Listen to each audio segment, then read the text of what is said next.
உலக புகழ்பெற்ற மதுரை மீனாட்சி அம்மன் திருக்கோவிலில் அம்மன் சன்னதிக்கும் சொக்கநாதர் சன்னதிக்கும் இடையில் அமைந்துள்ளது சுமார் 8 அடி உயரம் உள்ள மிக பிரம்மாண்டமான முக்குருணி விநாயகர்.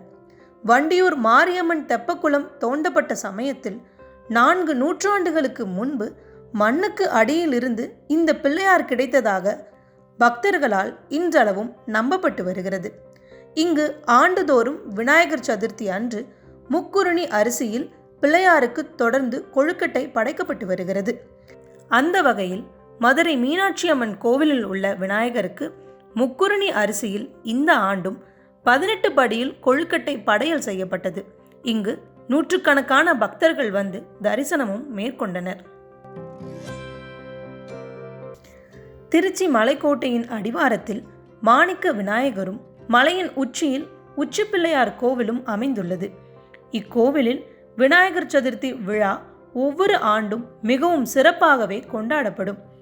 அந்த வகையில் இந்த ஆண்டும் 150 கிலோவிலான மிகவும் பிரம்மாண்டமான கொழுக்கட்டை தயார் செய்யப்பட்டுள்ளது. தலா 75 கிலோ எடை கொண்ட அந்த ராட்சச கொழுக்கட்டை சுமார் 24 மணி நேரம் ஆவியில் வேக வைத்து தயார் செய்யப்பட்டுள்ளது. அதை தொட்டிலில் கட்டி மலைக்கோட்டை உச்சிப்பிள்ளையார் மாணிக்க விநாயகருக்கு படையலிட்டு நைவேத்தியம் செய்யப்பட்டது.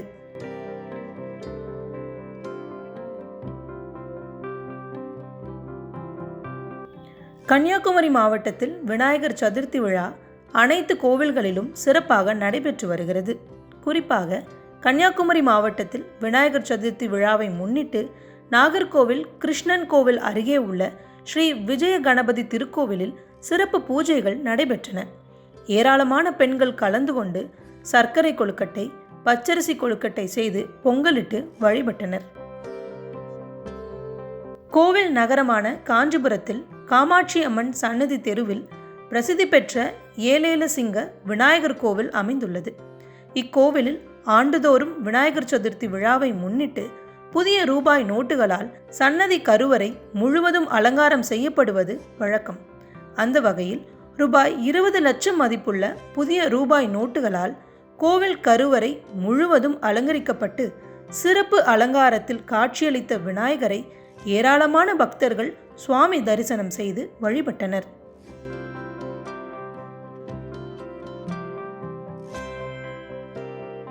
சேலத்தில் பிரசித்தி பெற்ற ராஜ கணபதி திருக்கோவிலில் விநாயகர் சதுர்த்தியை முன்னிட்டு அதிகாலை 4 மணிக்கு கோவில் நடை திறக்கப்பட்டு கணபதி ஹோமம் நடத்தப்பட்டது.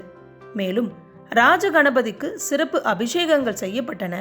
குறிப்பாக பழ வகைகள், சந்தனம், இளநீர், விபூதி, மஞ்சள், தயிர், தேன், பால் உள்ளிட்ட நூற்றுக்கணக்கான பொருட்களை கொண்டு சுமார் 2 மணி நேரத்திற்கு மேலாக அபிஷேகங்கள் நடத்தப்பட்டது.